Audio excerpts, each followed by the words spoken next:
Fala pessoal, fazendo a resolução, né, da mesma sequência, A mais, C mais, B mais, B menos, C menos e A menos, agora pelo método, né, cadeia estacionária. Lembrando que os dois métodos são extremamente importantes e um ponto, né, em observação que o método cascata é utilizado, né, para válvulas aí bidirecionais. Já a cadeia estacionária, tanto para válvulas unidirecionais como válvulas unidirecionais e bidirecionais aí. Certo? Então, como vai funcionar, né? A cadeia estacionária, ela funciona de que forma? Certo? Cada movimento, né, do nosso cilindro vai ser responsável, né, por um relé, certo? Por uma contadora auxiliar. Então, cada movimento vai ser uma contadora aí que vai fazer cada movimento. Então, A mais vai ser K1, né?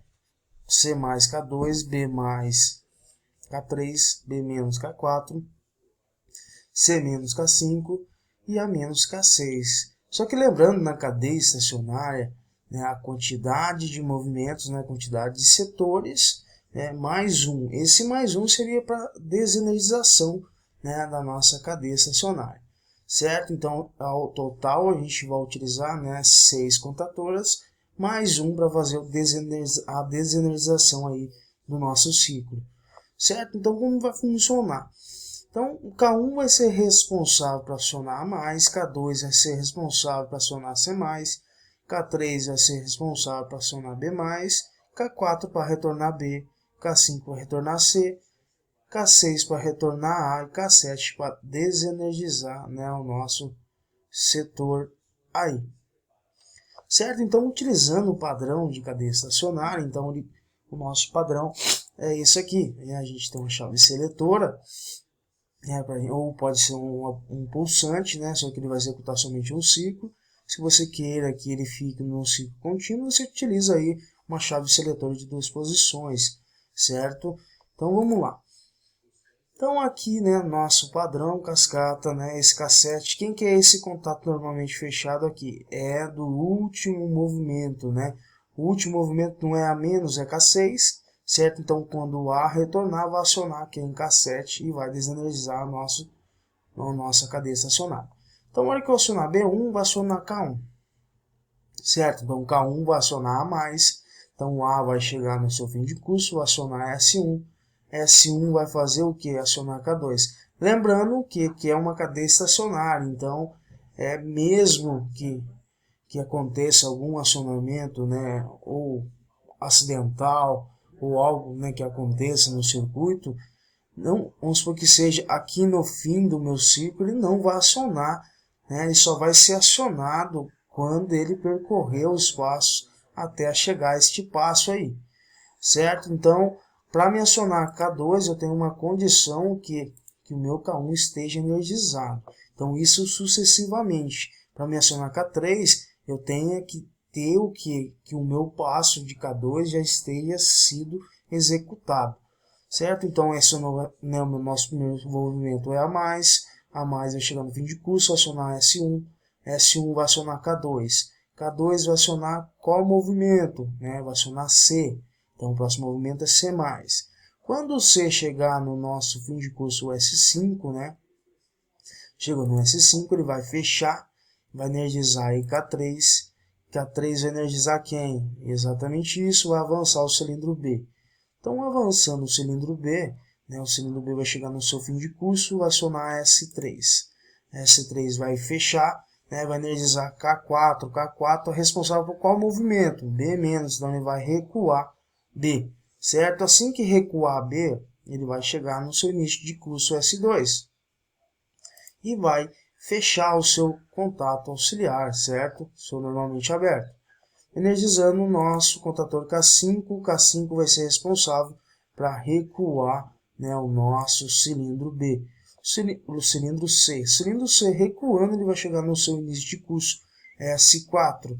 Então, chegando no S4, ele vai energizar o quem? K6. K6 é responsável por qual setor? Né, para qual movimento? Para retornar A.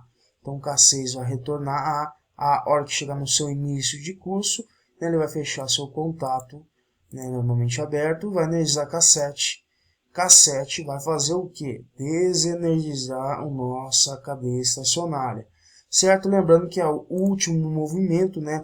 A última parte, que é a parte de desenergização, não há necessidade de retenção. A retenção seria aí o nosso selo de K7.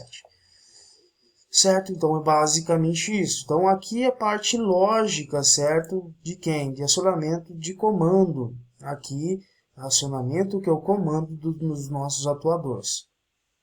Então, na hora que eu acionar B1, eu vou acionar K1. K1 vai responsável o quê? Para acionar A.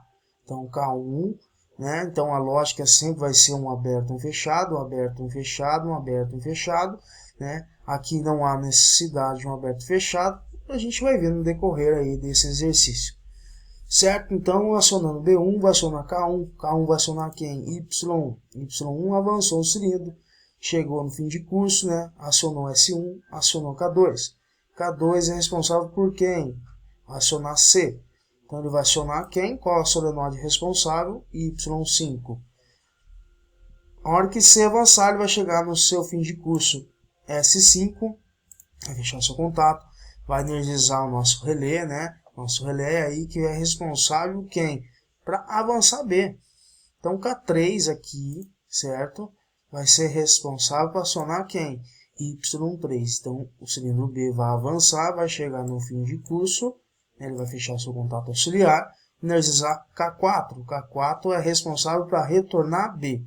Então, retornar B, qual que é a solenoide responsável para retornar B? Y4. Só que você observando, né, o Y3 está energizado, certo? Que o K3 está selado, então ele está energizado. Então o K4 vai retornar a B, mas eu preciso derrubar, né, a energização da minha solenoide Y3, senão dá um bloqueio, né, uma sobreposição de sinal aí. Certo? Então retornou B, o B vai chegar no seu início de curso S2, ele vai fechar, vai energizar K5, né? K5 vai ser responsável para retornar C, né? A solenoide responsável para retornar C é Y6, certo? Então K5 vai energizar Y6. Quando, né, meu cilindro C chegar no seu início de curso S4, ele vai fechar, vai energizar nossa contatora K6. K6 vai ser responsável para retornar A. A solenoide responsável para retornar A é a Y2. Então, K6 vai energizar a Y2. Certo? Então, por que aqui não tem fechado? Porque aqui não há necessidade, porque aqui não vai ocorrer uma sobreposição de sinal. Mas aqui, sim, certo? Então, novamente, né? Aqui, ó. A hora que a gente retornou B, vamos voltar aqui nessa sequência, retornou B, o B chegou no início de curso. Acionou quem? Acionou S2, certo? Então S2 vai acionar K5. K5 vai ser responsável para retornar o C, certo? A solenoide responsável para retornar C é quem?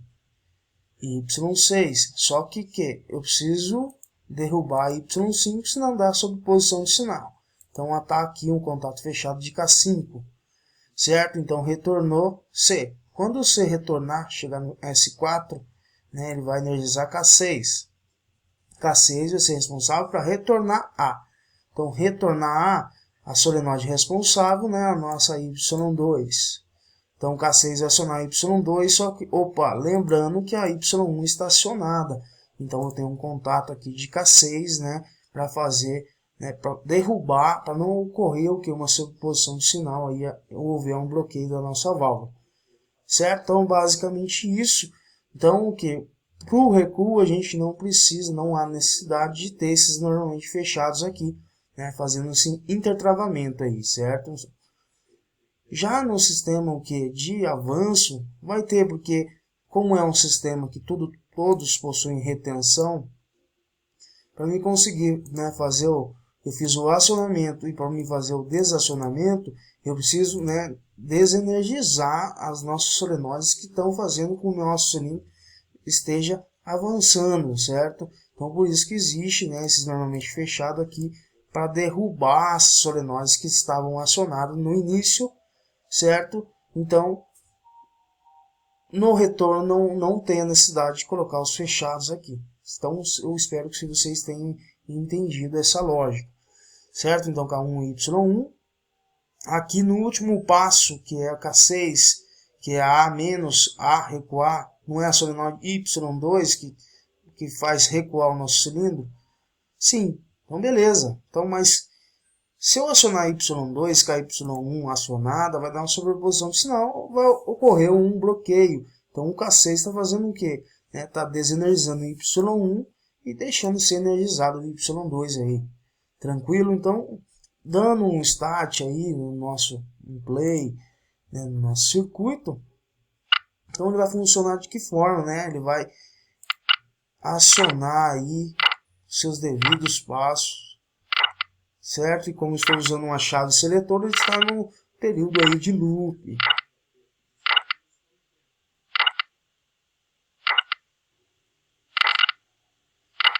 Certo? Então é basicamente isso. Então aqui o método de cadeia estacionária, certo? E aqui embaixo, né, o método aqui pelo método cascata, certo? Aí fica seus critérios, utilizar qual tipo de válvula, né? Lembrando, na cascata somente com duplo solenoide, né, válvulas bidirecionais, e na cadeia estacionária tanto bidirecionais como unidirecionais. Unidirecional com certeza vai ser um circuito um pouco menor, né? Um circuito mais reduzido, certo? Então isso vai depender de cada aplicação, né? De cada componente que você venha a ter aí na sua empresa, certo? Então esse exercício 1 é basicamente isso. Então eu volto aí com outra videoaula, né?